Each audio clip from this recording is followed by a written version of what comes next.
जिलाधिकारी महोदय, अपर जिलाधिकारी प्रशासन, अपर जिलाधिकारी उत्तर राजस्व, अपर जिलाधिकारी मुंगेर उसी समय समस्त उपस्थित अधिकारीगण एवं कर्मचारीगण, धर्म पब्लिक स्कूल के प्राचार्य, बंधक तथा बच्चों, जैसा कि विदित है, आज हम स्वतंत्रता दिवस का 69वीं वर्षगांठ मनाने के लिए एकत्रित हुए हैं। आप अवगत ही हैं कि 1750 के आसपास ईस्ट इंडिया कंपनी भारत में व्यापार करने के उद्देश्य से भारत आई थी और धीरे धीरे ईस्ट इंडिया कंपनी ने पूरे भारत पर साम्राज्य स्थापित कर लिया, देश पर अपने कानून लागू कर दिए और अंग्रेज शासक भारतीय सैनिकों के साथ भेदभावपूर्ण व्यवहार करने लगे। अंग्रेज सैनिकों द्वारा भारतीय सैनिकों का धर्म भ्रष्ट करने का प्रयास किया गया।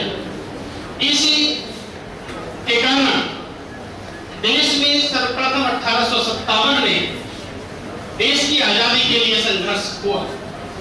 मंगल पांडे ने सर्वप्रथम अंग्रेजों के विरुद्ध 1857 में मेरठ से विद्रोह प्रारंभ किया। मंगल पांडे के साथ सैनिकों का जत्था दिल्ली के लिए रवाना हुआ और दिल्ली के राजा बहादुर शाह से विद्रोहियों का नेतृत्व स्वीकार करने का आग्रह किया। धीरे धीरे ये विद्रोह पूरे देश में फैल गया।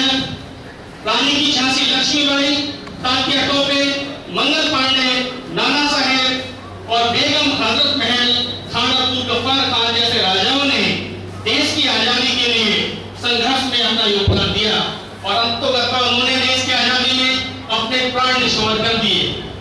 दूसरा चरण था इसका 1920-21 के आसपास, जब चंद्रशेखर आजाद, भगत सिंह, राजगुरु और राम प्रसाद ने देश की आजादी के लिए अपने प्राणों की आहुति दे दी। लेकिन इसका टर्निंग पॉइंट 1915 में, जब दक्षिण अफ्रीका से महात्मा गांधी भारत वापस आए, तब उन्होंने देश की आजादी की बागडोर संभाली। उन्होंने कहा था, गांधी जी ने कहा था कि मैं किसी पार्टी की नीतियों से सहमत होकर उसमें शामिल नहीं होऊंगा, मैं उसी पार्टी में शामिल होऊंगा जिसकी नीतियों को प्रभावित कर सकूं।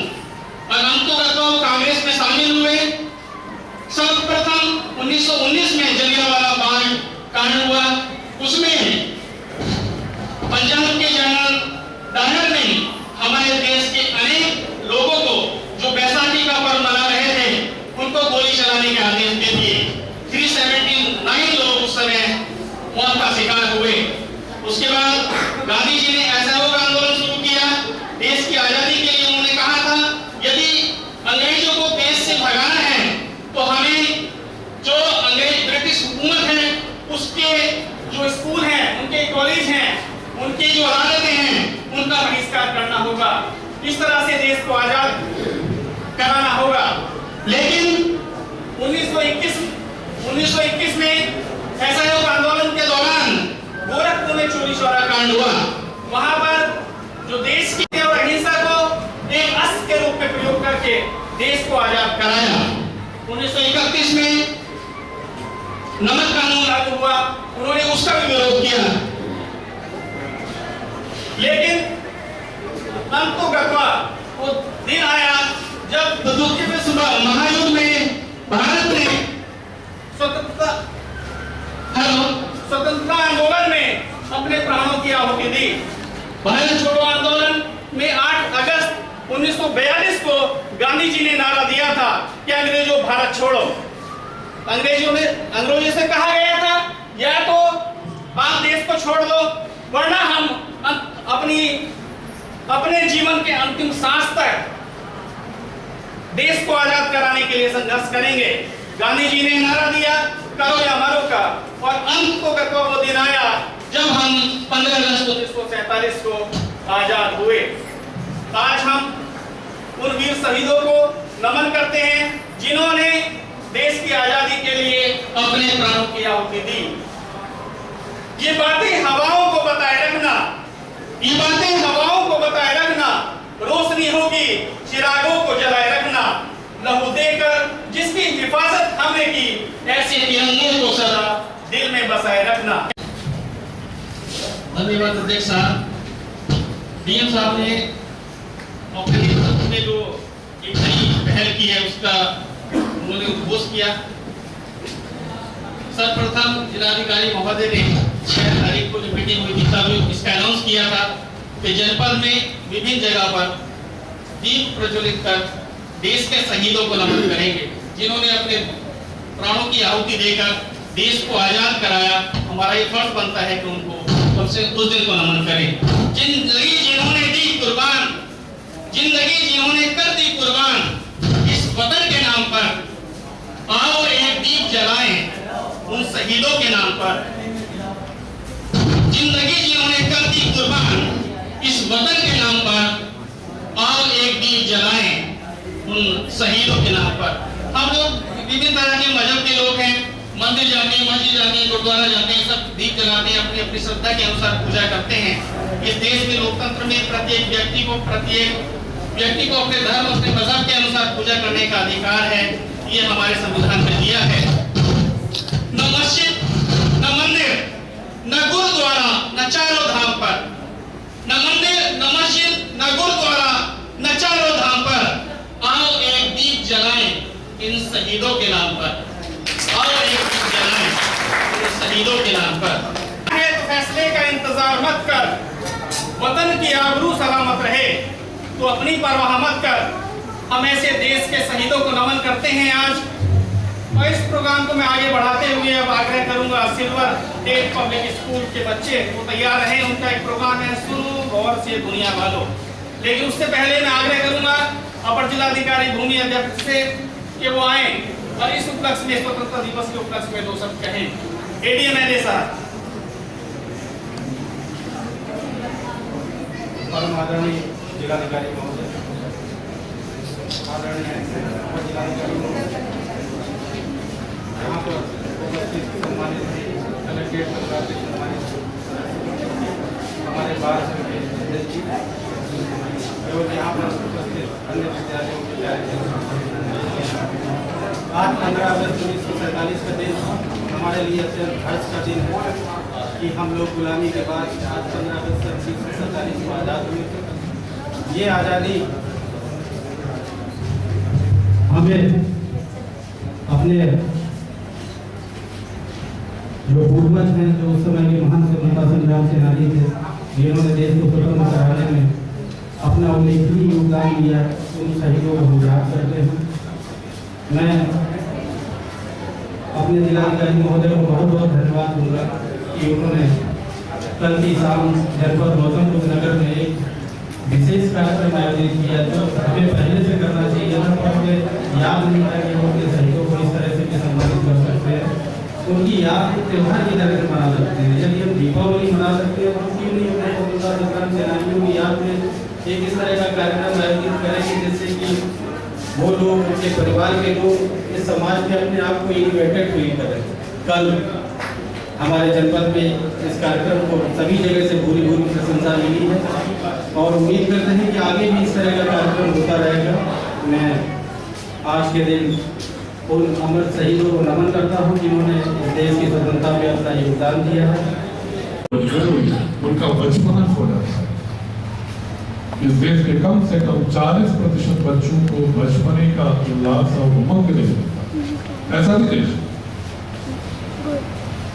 हमें इस देश की भी तो जो सच्चाई हमको जानने की जरूरत है। आइए इस देश की सच्चाई में हमको जानने की जरूरत है। सब कुछ हरा भरा ही नहीं है, दोनों पक्षों के जानने की। अभी हमारे लोगों ने कहा कि विविधताओं का देश है, कितनी भाषाएं हैं, कितने धर्म हैं, कितनी जातियां हैं, सब इसके बावजूद भी हम एक, वो कैसे ही रह पाएंगे?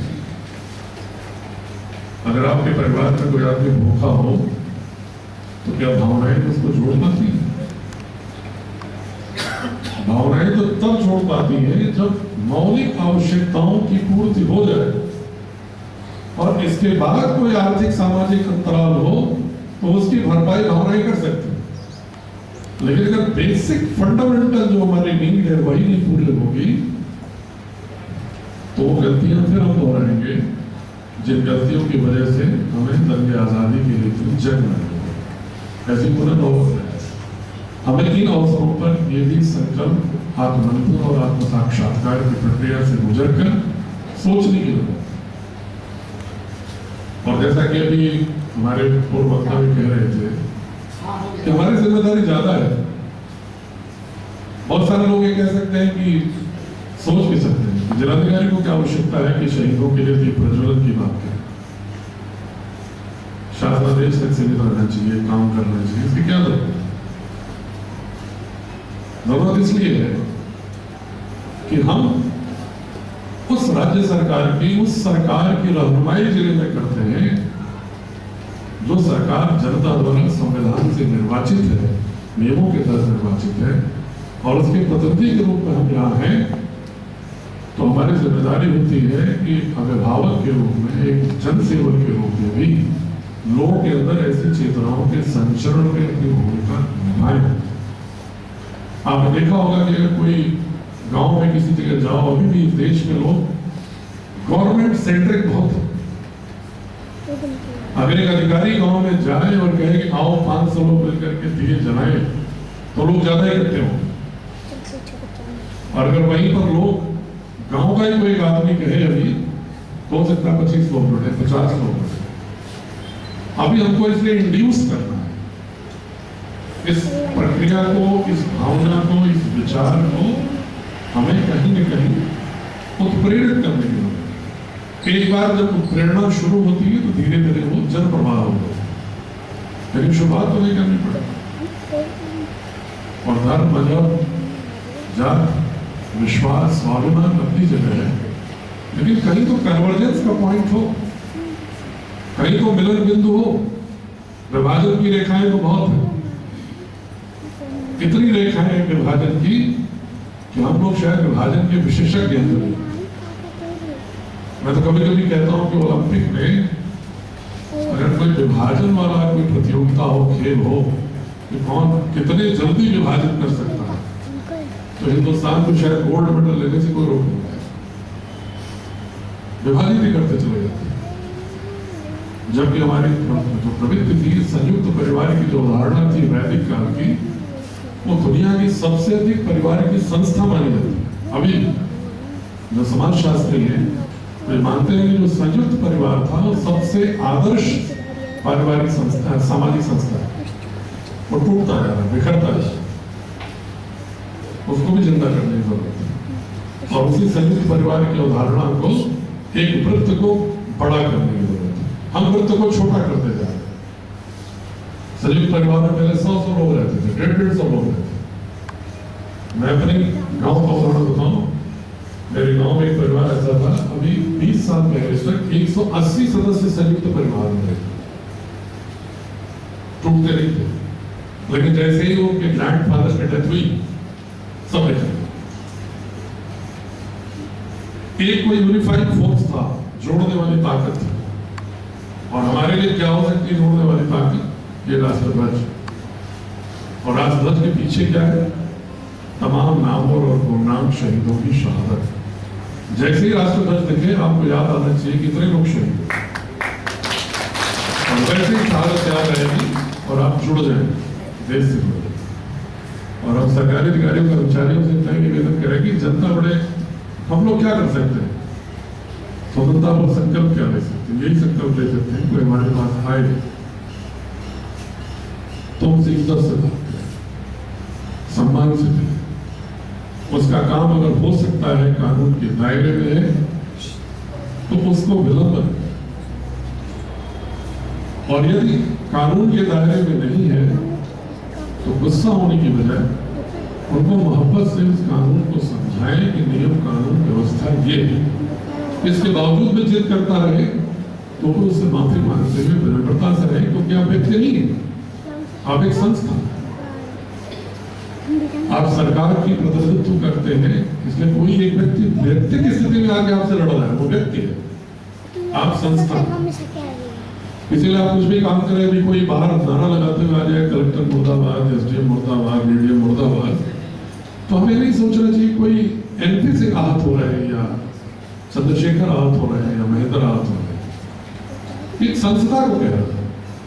और संस्था की जिम्मेदारी ये नहीं है कि चलो डंडे वालों क्यों ताला लगा रहे हैं, संस्था की जिम्मेदारी होती है कि आखिर इसको क्या पीड़ा है, उस दर्द को एहसास करने की जरूरत। और हम लोग ऐसे देश के गवर्नमेंट सर्वेंट हैं, नौकर हैं, कोई ऐसा मालिक और नौकर का रिश्ता मिल सकता है जहां मालिक फुटपाथों पर सोता हो, मालिक अधरंगा रहता हो, मालिक के बच्चे स्कूलों में पढ़ पा रहे हैं, मालिक को चलने फिरने के साधन नहीं हो, स्वास्थ्य की सुविधाएं नहीं हो, और अपने नौकर को एसी गाड़ी, एसी रूम और सम्मान देता हो। ऐसा कोई है कि मालिक नौकर का रिश्ता? हो सकता है दुनिया में कल्पना कर सकते हैं, लेकिन ये रिश्ता है हमारा और जनता। हम पीपल सर्वेंट हैं, हम जनता के सेवक हैं। जनता मालिक है इस देश की डेमोक्रेसी में, लोकतंत्र में। लेकिन वो जनता भूखी रह करके भी हमको कलेक्टर साहब भी कहती है, सम्मान भी देती है, और हमको रहने के लिए, बैठने के लिए अच्छी सुविधाएं भी देती है। इसलिए देती है कि हम उनके दुख दर्द को समझकर जो संभव हो सके उनको महफूज करने की कोशिश करें। इसलिए तो करते हैं, इसलिए नहीं करती कोई हम राजा हैं, किंग हैं, जो चक्कर मारे हमारे दरवाजे पर ठोकर मारते रहे, हम उसे ठोकर मारते रहे, इसलिए नहीं है।